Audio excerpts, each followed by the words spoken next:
हज़रत शाह वलीउल्लाह का political thought. ये उस वीडियो का पार्ट 2 है। पहले बार में हमने इंट्रोडक्शन देखा और उसका ओवरव्यू देखा।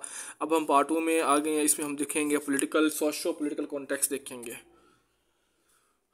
सोशो पॉलिटिकल कॉन्टेक्स्ट मतलब उस टाइम क्या सरकमस्टांसिस थे, क्या कॉन्टेक्स्ट था। कॉन्टेक्स्ट की बात करें तो पता चलेगा कि जैसे ये पता है 1703 में ये इनकी मतलब बर्थ हो रही है 1703 में, और 1762 में इनकी डेथ हो रही है।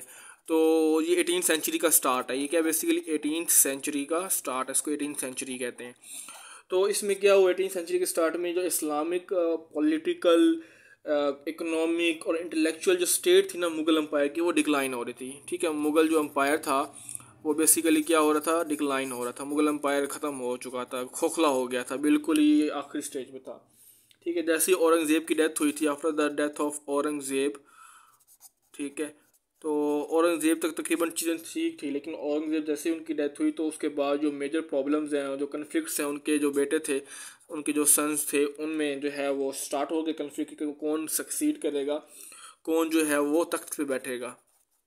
तो इस तरह के जो कन्फ्लिक्ट्स हैं, वो प्रॉब्लम्स हैं, वो स्टार्ट हो गई। जो आपके पास मुग़ल एम्परर्स हैं या मुग़ल जो रूलर्स थे, वो बेसिकली पपेट्स बन चुके थे।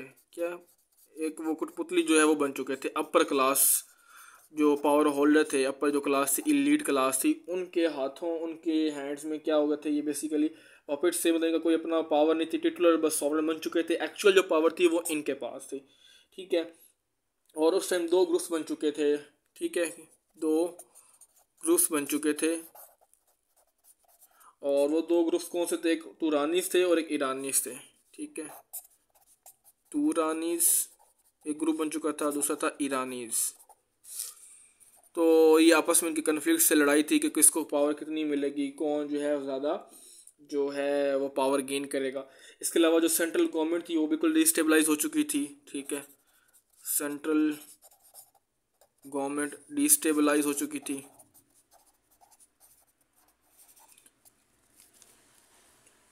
ठीक है, फिर उसके बाद जो मराठास हैं उनका राइज हो रहा था। मराठास बेसिकली क्या, ये हिंदूज के आपस में लेके एक उनका ग्रुप है या उनकी एक ब्रांच है, उनके उनसे बिलोंग करते हैं। तो मुस्लिम्स को इनसे खतरा था, तो मराठास जो थे वो उनका राइज हो रहा था। ये भी एक जो था एक चैलेंज था मुगल एम्पायर के लिए। ठीक है, तो उस टाइम पे शाह वली ने क्या किया, शाह वली ने ये किया कि जो डिफरेंट स्कूल्स ऑफ थॉट है इस्लामिक लॉ के, डिफरेंट जो स्कूल्स हैं, उनको रिकनसाइल करने की कोशिश की। रिकनसाइल के उनमें लिंक हो जाए, उनमें कुछ जो है ना इख्तलाफात ख़त्म हो, उनमें यूनिटी आए, उनमें टॉलरेंस आए। तो डिफरेंट जो स्कूल्स जो हैं इस्लामिक लॉ के, उनको उन्होंने कोशिश की कि जो मुस्लिम्स हैं वो अपने फेथ के ऊपर रिटर्न हो जाएं। ठीक है, और वो अपने अपने आप को इस्लाम के लिए कमिट कर दो, इस्लामिक प्रिंसिपल्स के अकॉर्डिंग जो है वो लाइफ को गुजारें। तो ये उस टाइम का जो था सोशो पॉलिटिकल कॉन्टेक्स्ट था। ठीक है, कि जो सर्कमस्टांसेस चल रहे थे, जो बैकग्राउंड उस टाइम पे चल रहा था। अब हम देखते हैं political thoughts of Shah Waliullah के। बेसिकली अब इनके पॉलिटिकल थॉट्स क्या हैं शाह वलीउल्लाह के ना, पॉलिटिकल थॉट्स। थॉट में हम क्या डिस्कस करेंगे, ये होगा कि जो शाह वलीउल्लाह थे उस टाइम पे वो चीज़ें ऑब्जर्व कर रहे थे कि किस तरह जो है वो डिके हो रहा है, मुस्लिम के डाउनफॉल हो रहा है। उन्होंने देखा कि क्या हर लाइफ में मतलब हर एस्पेक्ट्स में, हर डोमेन में मुस्लिम जो है डिटोरिएट हो रहे हैं, डिक्लाइन हो रहा है उनका।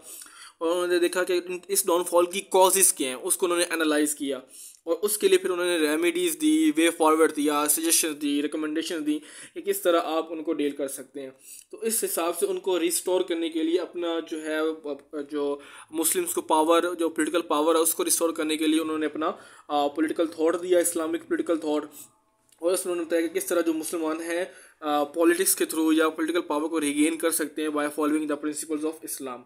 अब उनकी क्या क्या एक्सप्लेनेशन थी, क्या क्या उनके पॉइंट्स हैं, वो हम देख लेते हैं। फर्स्ट ऑफ ऑल उन्होंने कहा कि अर्थ बिलोंग्स टू गॉड। ठीक है, earth belong to Allah Almighty.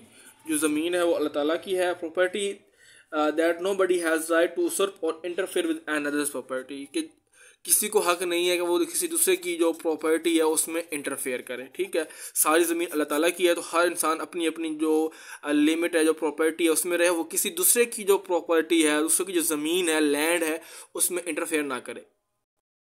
कहा कि ऑल मैन आर इक्वल। ठीक है, तमाम जो इंसान हैं, ठीक है, तमाम जो लोग हैं वो क्या है, बराबर है। ठीक है, तो कोई किसी को गुलाम नहीं बना सकता, कोई किसी के ऊपर वो रूल नहीं कर सकता। ठीक है, तो ये उन्होंने बात की कि सबको बराबरी का जो है वो चीज़ दी जाए।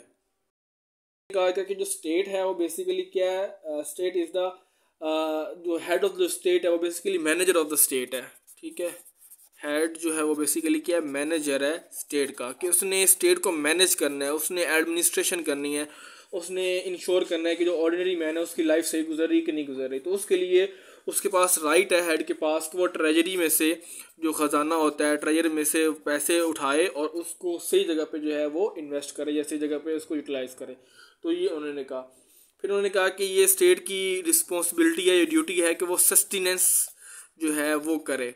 सस्टेनेंस मीन के जो बेसिक आपकी नीड्स है, रोटी कपड़ा मकान, उसको इंश्योर करे। ब्रेड, ठीक है, ब्रेड बटर क्लॉथ्स हाउसिंग और बाकी जो बेसिक फैसिलिटीज़ हैं इसको इंश्योर किसने करना है, इसको प्रोवाइड करना है स्टेट ने। तो ये स्टेट की जो है वो ड्यूटी है कि वो जो है वो प्रोवाइड करे ताकि जो सारी जो फैमिलीज़ हैं वो बेस्ट वे में अपने आप को अपनी लाइफ को स्पेंड कर सकें, गुजार सकें।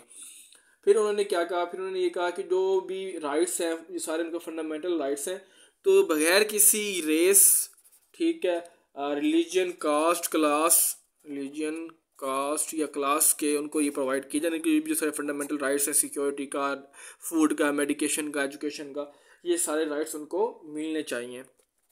ठीक है, फिर उसके बाद उन्होंने क्या कहा कि जो जस्टिस है वो मिलनी चाहिए, मतलब प्रोटेक्शन ऑफ लाइफ हो, प्रॉपर्टी हो, रिस्पेक्ट हो, ये सारी चीज़ें हों। दोबारा अगेन वही चीज़ें हैं, लाइफ प्रॉपर्टी, ठीक है, और रिस्पेक्ट, और उनकी जो सिक्योरिटी है, उनकी जो प्रोटेक्शन है वो सारी होनी चाहिए, मतलब सारे जो सिविल राइट्स हैं सिटीजन को मिलना चाहिए। ठीक हो गया। और फिर उसने कहा कि जो हर क्लास की जो लैंग्वेज है, जो कल्चर है वो प्रमोट होना चाहिए। ये नहीं किसी एक कल्चर को, एक आप क्लास को ज़्यादा प्रायोरिटी दे रहे बाकी को नहीं दे रहे। तो लैंग्वेज और कल्चर जो है हर क्लास का वो जो है वो प्रोटेक्ट होना चाहिए, उसको इम्पोर्टेंस मतलब उसकी प्रोटेक्शन होनी चाहिए, प्रिजर्व करना चाहिए। ठीक हो गया। फिर उसके बाद उन्होंने कहा कि हर जो स्टेट को पता, उस टाइम इंडिया डिफरेंट स्टेट्स के अंदर, डिफरेंट सूबों के अंदर जो था वो डिवाइडेड था। तो उन्होंने कहा कि हर जो स्टेट है, हर जो सूबा है वो एक इंडिपेंडेंट यूनिट है, तो उसको इंटरनल और एक्सटर्नल अफेयर से जो है वो फ्री होना चाहिए। किसी को नहीं चाहिए कि वो उसके इंटरनल मामलात में या एक्सटर्नल मामलात में डिस्टर्बेंस करे। ठीक है, हर जो है यूनिट जो अपने आप को वो डिफेंड करे तमाम एग्रेशन से। ठीक है, और जो इसके अलावा जो है इस्लाम की जो रूल्स हैं उनको वो उसकी अवेयरनेस हो कम्युनिटी के अंदर, वो उसको फॉलो करें। ठीक है, फिर उन्होंने कहा कि जो सॉवरेनिटी है वो बिलोंग्स टू अल्लाह अलमाइटी है, और हमें जो है हॉली प्रॉफिट की जो ट्रेडिशंस हैं, जो उनके अहकामात हैं, जो उनके प्रैक्टिकल लाइफ जिससे उन्होंने स्पेंड किया उसके अकॉर्डिंग जो है स्टेट को लेके आना चाहिए। ठीक है, उसको इमिटेट करना चाहिए, उसको कॉपी करना चाहिए। तो ये सारा उन्होंने कहा कि इस तरह करके जो है पॉलिटिकल स्टेबिलिटी आ सकती है। ठीक है, तो बेसिकली इनका काम ये था कि ये जो थे इस्लामिक आइडियाज उसको प्योरीफाई कर रहे थे। ठीक है, प्योरीफाई इस्लामिक आइडियल्स, मतलब इस्लामिक जो प्रिंसिपल्स हैं उनको हाईलाइट कर रहे थे। उस टाइम आपको पता है कि सारी चीज़ें मिक्स हो चुकी थी, मुस्लिम्स और इंडियन जो थे वो सिख हो गए, मराठास हो गए, जट हो गए, सिख हो गए, सब मिलजुल के रह रहे थे। तो जो इस्लामिक वैल्यूज़ थी वो सारी क्या हो चुकी थी, मिक्स हो चुकी थी, इम्प्योरिटी आ गई थी उसके अंदर ना। तो इनके जो मेन काम था वो ये था कि उनको प्योरीफाई करें, उनको हाईलाइट करें कि जो इंटेलेक्चुअल ग्राउंड के ऊपर क्या क्या जो है वो मुस्लिम्स का जो वो रोल है, उनकी क्या क्या वैल्यूज़ हैं और क्या क्या चीज़ें जिनके ऊपर उन्होंने काम करना है। ठीक हो गया। फिर इसके अलावा उन्होंने बताया कि जो ट्रुथ और जो दीन है वो दोनों सेम है। ठीक है, ट्रुथ एंड दीन, मतलब इस्लाम की बात की, सच की बात की, दोनों सेम आइडेंटिकल है, क्योंकि जो सच है वो कहाँ से निकला, दीन से निकला, दोनों का जो ओरिजिन है वो सेम है। तो इस वजह से आपने कहा था कि अगर आपने सच कैसे पर चलना तो इट मीन्स आपको दीन को फॉलो करना पड़ेगा। ठीक हो गया। और फिर उसने कहा कि तमाम जो लोग हैं उनको रिस्पेक्ट करना है, मतलब हर जो आपके पास जो इंडिविजुअल हैं उनको आपने रिस्पेक्ट करना है। ठीक हो गया, मतलब आपने जो अगर आप जो ट्रूथ को फॉलो कर रहे हैं तो इट मीन्स कि आपने हर नेशन को, हर जो क्या कहते हैं, हर जो इंडिविजुअल है, हर कम्युनिटी है उसकी आपने रिस्पेक्ट को इंश्योर करना है, किसी को डिसरिस्पेक्ट नहीं करना अगर आप सच्चाई के रास्ते पर हैं या सच को फॉलो करते हैं। फिर उन्होंने कहा कि जो जिहाद है वो मुस्लिम की ड्यूटी है। ठीक है, जिहाद की बात की कि हर मुसलमान की ये एक सेक्रेट ड्यूटी है कि वो जिहाद करे, वो जो है जो प्रिंसिपल्स हैं इस्लाम के या उनकी जो पॉलिसीज़ हैं उनकी सेंक्टिटी को डिफेंड करे, ठीक है, और जो इस्लाम ने जो चीज़ें बताई हैं लाइफ को गुजारने के लिए उसको बताया कि किस तरह करके जो है वो एक जो लाइफ है उसको जो है वो गुजारा जाता है, ठीक है। तो ये बेसिकली उनका पॉलिटिकल थॉट था, ठीक है, जिसमें उन्होंने डिस्कस किया कि क्या क्या उनके जो है वो व्यूज़ हैं, क्या क्या उनकी बातें हैं। तो ये पार्ट 2 था जिसमें हमने ये चीज़ें डिस्कस की। नेक्स्ट में हम देखेंगे फ़िलोसफिकल इंटरप्रिटेशन और बाकी जो टॉपिक्स हैं वो उनको हम कवर करेंगे पार्ट 3 के अंदर, ठीक है। Thank you so much, till then good bye, take care.